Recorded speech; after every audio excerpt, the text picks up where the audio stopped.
A gente vai começar a destrinchar com os especialistas o que está acontecendo no leste europeu. Eu tenho o prazer de chamar aqui o professor de Relações Internacionais da FAAP, Carlos Gustavo Podio. Oi, professor, muito boa tarde. Obrigada de novo pela ajuda nesse processo aqui de explicar para as pessoas o que está acontecendo. Professor, eu não tenho como começar a falar de outra coisa que não Mariupol. Eu estou muito impactada pela imagem de satélite que nós vimos agora. Uma cidade importante está sendo reduzida a pó, absolutamente devastada, prédios inteiros no chão. É muito lixo, é muita fumaça. Gente, Mariupol tem 500 mil habitantes, é uma cidade grande. Professor, quero ouvir o senhor explicando, por favor, por que Mariupol está cercada, sitiada e é alvo aí desse grande desastre humanitário. Daniela, prazer conversar com você novamente, com quem nos assiste aí pela CNN. E vamos lembrar que Mariupol, né, como diversas cidades nesta região da Ucrânia, na parte oeste, na parte leste e na parte sul, são regiões com uma significativa população russa, que fala russo. Então, se os russos estão dispostos a fazer isso com Mariupol, você imagina que eles não devem estar dispostos a fazer com outras cidades onde não tem tanta população russa. Eu acho que o que nós estamos assistindo nesse momento é uma nova etapa da guerra, Daniela. O Putin me parece que ficou frustrado com os primeiros avanços da guerra, e isso, as notícias que saíram entre ontem e hoje, foi que ele já demitiu vários generais, que hoje ele teria mandado prender um dos chefes do serviço secreto russo, o que indica uma clara frustração com os rumos da guerra. E aí agora os russos estão recorrendo àquilo que eles sabem fazer melhor. O que os russos treinaram para fazer nos últimos anos não foi esse tipo de invasão que eles fizeram na Ucrânia. Não estão preparados para isso. A última operação militar de alguma monta que os russos fizeram deste porte foi na Geórgia. Geórgia é um país muito menor que a Ucrânia, né? Então, o que os russos estão acostumados a fazer? Que fizeram na Síria, fizeram na Chechênia, também fizeram na Geórgia, bombardeios. Isso eles têm bastante experiência. Então, nós estamos vendo uma segunda etapa desta guerra. Isso eu já havia falado já na semana passada, que com a frustração do avanço das tropas russas, ele deve recorrer cada vez mais a bombardeios aéreos, que é a especialidade do exército russo. E, infelizmente, nós vamos ver cada vez mais tragédia e destruição como essa que nós estamos vendo agora. A grande questão é quem será responsável por reconstruir isto tudo. Será que a Rússia vai ter alguma responsabilidade nessa reconstrução? Vamos ter que observar como isso vai depois, né, no futuro, né, que tipo de processo de reconstrução nós vamos assistir. Professor, esse é o grande desafio e me chocou muito a fala do Zelensky hoje mais cedo, relatando que cidades inteiras, menores cidades, né, menores do que Mariupol, por exemplo, sumiram do mapa. Elas foram completamente destruídas. Eu vi o relato de uma jornalista ucraniana também, mostrando que a cidade em que ela nasceu é uma dessas cidades, é uma cidade que sumiu do mapa, não há mais como ser habitada por humanos. Foi assim, inclusive, que ela descreveu. Professor, o senhor está com a gente sempre, então sabe como nós fazemos aqui. Eu vou atualizando à medida que as coisas chegam. E, nesse momento, o presidente ucraniano, Volodymyr Zelensky, acaba de fazer uma postagem nas redes sociais. Ele ressalta o diálogo com o primeiro-ministro de Israel, o Naftali. Ele diz, nós falamos sobre a agressão Rússia e as prospecções de conversas de paz, sobre paz. Nós precisamos parar a repressão contra civis, diz Zelensky.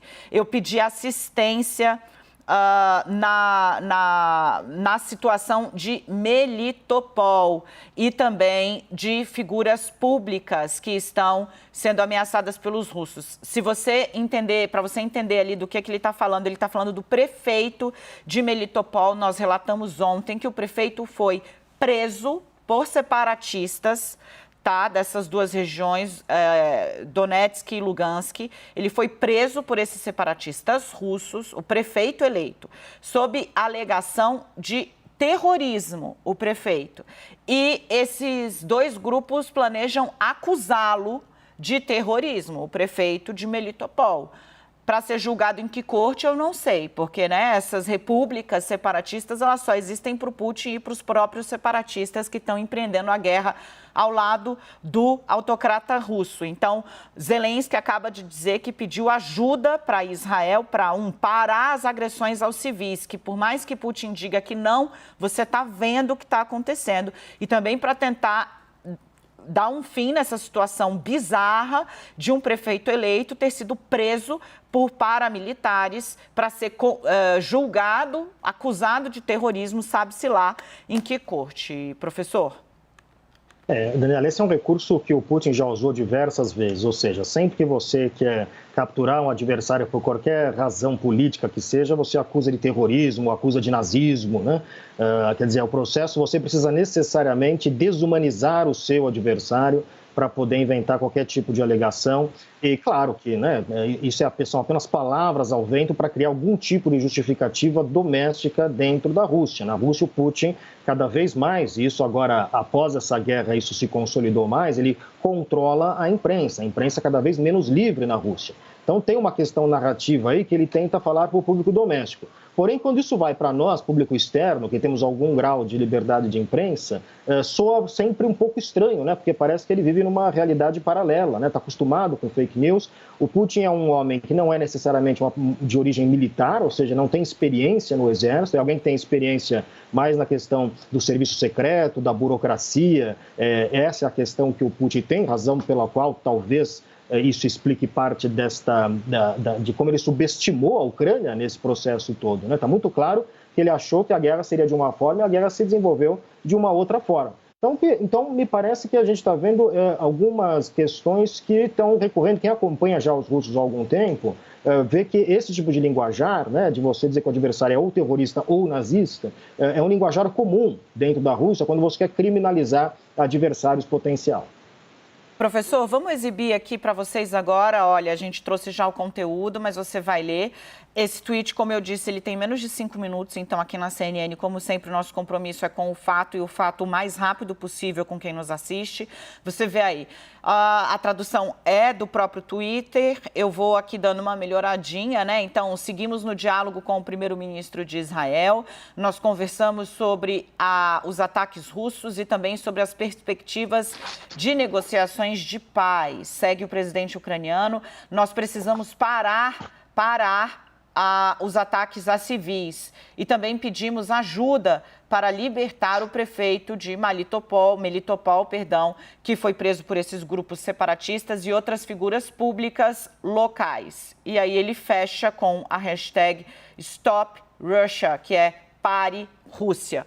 Professor, a guerra de comunicação é algo que a gente vem tratando bastante. Antes da gente exibir o tweet, você viu imagens de um jornalista, isso é um ataque a um parque, você vê aí nas imagens ao lado, você vê que tem um parque infantil e você vê o exato momento em que uma bomba cai nas imediações desse parque. Você viu, antes disso, você viu as imagens do repórter andando dentro do hospital infantil que Putin disse que não foi atacado, que o embaixador da Rússia na ONU disse que não foi atacado e que não era nenhum hospital, que na verdade tinha virado um centro de treinamento do exército em Mariupol. Você viu ali que tem carrinhos pintados nas paredes, caminhas de crianças, cadeirinhas de crianças, então fica muito claro o que era ali aquele lugar. Essas são as imagens, tudo isso é em Mariupol, gente, isso é o estado da cidade. Professor, eu queria que o senhor falasse um pouco sobre o desafio, o senhor disse, né? Essa é a imagem que eu estava chamando a atenção agora. Esse é o local que os russos dizem que não foi atacado e aí vocês podem ver qual é o estado das coisas. Você vê os desenhos infantis nas paredes, desenhos que emulam ali personagens muito familiares para as próprias crianças no mundo inteiro e a destruição completa desse local onde um bebê de 18 meses morreu.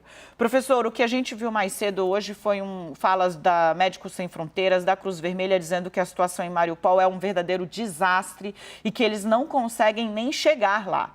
eles não conseguem chegar lá para fazer ajuda humanitária. As pessoas estão sem água, sem comida, sem aquecimento e sob forte bombardeio. O que é possível a gente prospectar de consequência para o que está acontecendo nessa cidade, que de novo é uma cidade de quase 500 mil habitantes? Esse tipo de conduta, por exemplo, ataque ao hospital, é crime de guerra. É possível que a gente veja algum tipo de responsabilização ou isso está tão longe no nosso horizonte que primeiro teria de parar os ataques antes de qualquer coisa? Daniela, eu acho que o que a gente está vendo é que o Putin ele percebeu que existe uma possibilidade dele perder esta guerra. Porque ele sabe agora que não pode perder essa guerra, porque isso seria um golpe muito forte para a Rússia, para a imagem da Rússia. Ou seja, esta guerra passou a ser para o Putin fundamental do ponto de vista até da sua manutenção enquanto líder diante da Rússia. E, portanto, a gente deve esperar que ele vá usar todos os recursos possíveis que ele tiver. Se tiver que destruir o hospital, veja, estamos vendo aí as imagens, claramente não parece um centro de treinamento militar, né, com um desenho nas paredes. E se ele tiver que usar todos os recursos que ele tem disponível, ele vai usar, devemos esperar a utilização desses recursos. Outra coisa que devemos esperar é que o Putin vai mentir deslavadamente, é isso que ele tem feito. Qual foi a mentira mais recente que ele contou? A de que ele não invadiria a Ucrânia. Dizia que era histeria do Ocidente, estava fazendo toda uma mobilização. Não, são apenas exercícios militares. Hoje está claro que era uma mentira deslavada. De novo, ele é um homem da KGB, ele é alguém que trabalha com informação, ele está acostumado a mentir a vida inteira e, portanto, me parece que até em algum momento ele passa a acreditar nas suas próprias mentiras. Então, nós devemos esperar mais bombardeios e mais mentiras por parte dos russos. Que tipo de consequência isso pode ter para o Putin? É muito difícil alguma consequência, porque nunca, desde que o Tribunal Penal Internacional foi criado, um líder de grande potência foi julgado, né? O Putin pode ser julgado se de repente ele for derrubado da Rússia, entregue para o Tribunal Penal, mas se ele continuar como presidente da Rússia, a Rússia que aliás não ratificou, né, o Tratado Penal Internacional, não é parte, portanto, desse tribunal. Então, portanto, tem outros mecanismos para julgar, ainda tem uma certa possibilidade de julgar a Rússia. Curiosamente, um desses mecanismos é via Conselho de Segurança, do qual a Rússia tem poder de veto. Então, ou seja, institucionalmente, é muito difícil você julgar um país como a Rússia, como os Estados Unidos. É difícil julgar grandes potências que eventualmente cometam crimes de guerra. Então, a única esperança aqui seria algum tipo de revolução na Rússia, uma derrubada do Putin, um enfraquecimento, e ele ser entregue a autoridades que possam eventualmente julgá-lo e julgar, eventualmente, generais russos e outras pessoas, né? Esses julgamentos são julgamentos contra indivíduos, né? Não é contra o Estado russo, seriam contra indivíduos. Nossa, é cruel o destino de gente, quer dizer, não é cruel o destino de gente poderosa, né? Como eles ficam quase que inalcançáveis aos braços dos estados como um todo. Essas imagens estão muito pesadas, isso são casas de pessoas, cidades inteiras no chão, gente. Cidades inteiras no chão. Essa guerra começou com a desculpa de que duas regiões separatistas precisavam ser respeitadas. Ela claramente já não tem, mas esse argumento não para de pé, não tem nenhuma conexão com a realidade do que está acontecendo. Cidades inteiras no chão, 2 milhões de pessoas fugindo. Professor, vamos enriquecer essa nossa conversa. Eu convido o meu colega de Brasília, Leandro Magalhães, aqui também para falar com o senhor. Professor, boa tarde para o senhor. Professor, a gente está acompanhando os relatos dos nossos correspondentes jornalistas. A gente ouviu mais cedo o nosso repórter Matias Brotero, que está em Lviv, e ele disse que a situação, pelo menos até agora naquela cidade, é tranquila no aspecto de comida, por exemplo, em supermercados, em água, por exemplo. Mas em outras cidades não. A gente acompanha outros jornalistas, né, da CNN em outros pontos dizendo que falta comida naquela região. Agora há pouco, o nosso jornalista lá também da CNN, o Nick Patton, se não me engano, ele conversou com um empresário que relatou a dificuldade em função do aumento do preço do gás, que ele é dono de uma empresa que produz fertilizantes e disse que teria que suspender a produção por causa do gás em 45% da capacidade de amônia e ureia, por exemplo, para a Europa. E ele questionou o seguinte, ele falou o seguinte, que o mundo pode estar à beira de uma crise alimentar. O senhor concorda com essa afirmação? Boa tarde, Leandro. Prazer conversar com você. Eu acho que a gente está só começando a ver aí as repercussões dessa guerra, né? Veja que não é só questão de fertilizantes. Rússia e Ucrânia juntos, produzem a maior parte do trigo do mundo. Acho que, se não me engano, apenas esses dois países, cerca de 1/3 do trigo. Isso está diretamente relacionado ao preço de diversos alimentos que são feitos à base de trigo. Então, o impacto no preço das commodities, o impacto no preço do petróleo, né, que deve aumentar também a inflação e o preço de muitos alimentos. Então, faz sentido a gente pensar nesse tipo de impacto num contexto em que nós, aqui no Brasil, por exemplo, já estamos sentindo a inflação. Nos Estados Unidos também já é uma inflação mais alta dos últimos 40 anos. No caso europeu, mesmo antes da guerra, o preço do gás natural já havia subido mais de 100%, acho que inclusive muito mais do que 100%. Se não me engano, chegou a subir quase 100 vezes o preço do gás natural. Ou seja, quem pagava $4 passou a pagar $400, né? Então já houve um aumento muito significativo e esse aumento deve ser esperado ainda mais. Isso nos leva também, sobre essa questão das cidades que estão com problemas de abastecimento, a outro questionamento de tática russa, né? Porque além do bombardeio, eles estão fazendo cerco às cidades. Cerco às cidades, destruição de infraestrutura e tentando, portanto, criar uma situação que seja inabitável, né? Isso também causa uma crise humanitária bastante grande dentro da Ucrânia. Lembrando que trata-se de um país de mais de 40 milhões de habitantes. A Daniela falou da cidade de Mariupol, que é uma cidade relativamente grande. Então, são centros urbanos relativamente grandes, né? Então, é realmente uma tragédia bastante extensa. Lê, quer seguir? O senhor tocou na questão da inflação e é outro ponto preocupante que preocupa não só vários países, né? Lá nos Estados Unidos, várias pessoas já estão reclamando do preço da gasolina, muito alto. É lógico que isso também afeta a popularidade do presidente lá. Há uma dinâmica no tabuleiro, né, político das relações internacionais diferente, digamos, os Estados Unidos agora se aproximando da Venezuela, a Venezuela que já teve aí contatos com a Rússia de Vladimir Putin. Enfim, o cenário está o medo da inflação, que termina puxando também, pressionando bancos centrais de vários países. É o nosso caso aqui. Se a gasolina, o preço aumentar para poder conter a inflação, o Banco Central vai ter que aumentar a taxa de juros ainda mais. Ou seja, há uma crise financeira também por vir, professor? Leandro, a gente está diante de um realinhamento em diversas esferas. É um realinhamento geopolítico, primeiramente, né? Mudanças na relação entre Estados Unidos e Europa, dentro da própria Europa, entre Rússia e China. É um realinhamento que nós só agora estamos começando a ver. E há também, fundamentalmente, um realinhamento econômico. Isso nós vamos também observar. Quando você começa a fazer o tipo de guerra econômica que está se fazendo contra a Rússia, né, que eu chamo de guerra econômica, não de sanção, vai muito além da questão das sanções. Quando você começa a fazer esse tipo de guerra econômica contra a Rússia, praticamente cortando a Rússia dos laços econômicos, basicamente o que os Estados Unidos estão dizendo, a Europa, é o seguinte: Rússia, se você não está satisfeito com a ordem internacional, então você será excluída dessa ordem, né? E a ordem internacional inclui questões como a Organização Mundial do Comércio, o FMI, todos os fluxos financeiros, comerciais e etc. Basicamente, os Estados Unidos estão dizendo, e dando até recado para outros países que talvez resolvam contestar a ordem atual, dizendo: muito bem, você pode contestar, então você também pode, ao mesmo tempo, ser excluído desta ordem. Isto deve levar a uma reorganização de diversos fluxos financeiros e comerciais.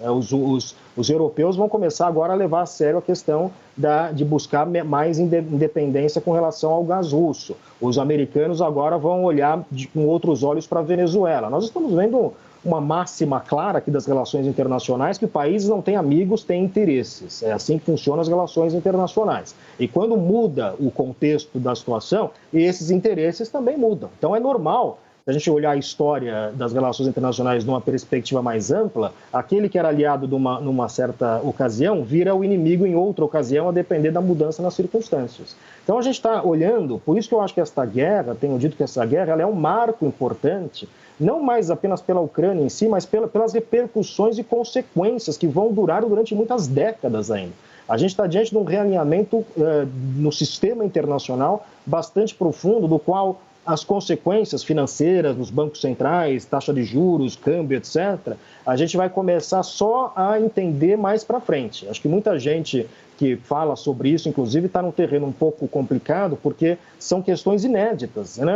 É um grau de transformação muito grande que nós estamos assistindo, e é até difícil a gente antecipar exatamente que mudanças, especialmente do ponto de vista econômico, vão acontecer, até porque a gente não sabe qual vai ser o desfecho dessa guerra, né? Alguns desfechos possíveis aqui que tendem a alterar esses resultados. Professor, a gente precisa seguir, mas eu queria aproveitar o senhor aqui para fazer um registro de informação que chega agora, também por meio da nossa rede, a CNN. Olha, a delegação bipartidária, ou seja, republicanos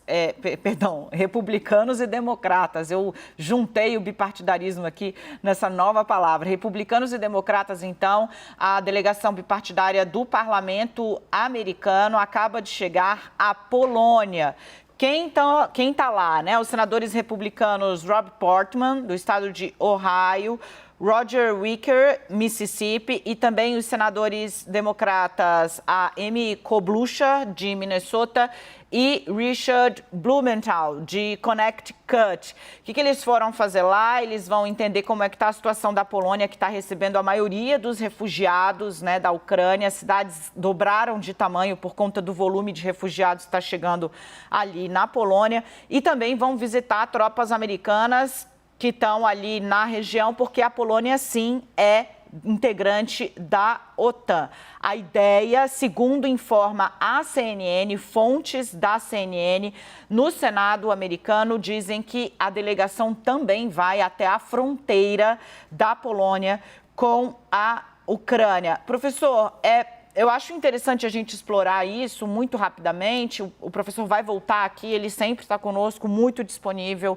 De novo, agradeço de público, mas porque a Polônia está um passo bem à frente do que o restante da OTAN no que diz respeito a engajamento na resposta do Ocidente ao que está acontecendo na Ucrânia. Veio da Polônia a oferta de aeronaves para a Ucrânia. A Polônia disse, olha, eu posso pegar todos os meus aviões soviéticos, colocar numa base dos Estados Unidos na Alemanha e os Estados Unidos levam para lá. E os Estados Unidos falaram, não, querido, obrigada, legal o seu gesto, mas a gente não quer isso aqui não. A gente não precisa nem mandar para cá porque eu não posso receber esse pacote bomba. E agora os congressistas vão ter contato ali com a política na Polônia, talvez entender por que como eles estão sentindo os impactos da guerra de maneira super pesada, porque estão mais engajados esse passo à frente aí do que o restante da OTAN.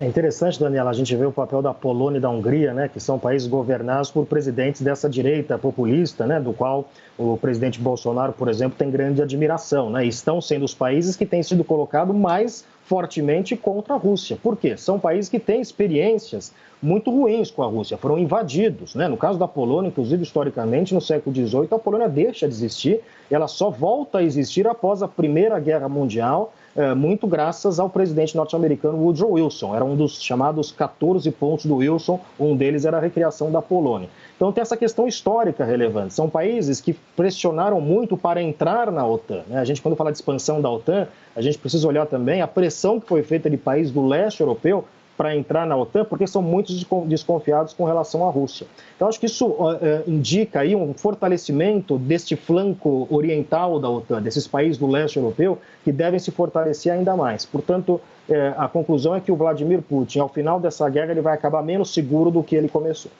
Gente, esse é Carlos Gustavo Poggio, professor de Relações Internacionais da FAAP, um colaborador incansável da Boa Informação. Professor, muito obrigada. Espero revê-lo logo aqui na CNN. Até a próxima. Obrigado, Daniela. Sempre um prazer conversar com você. Uma boa tarde a todos.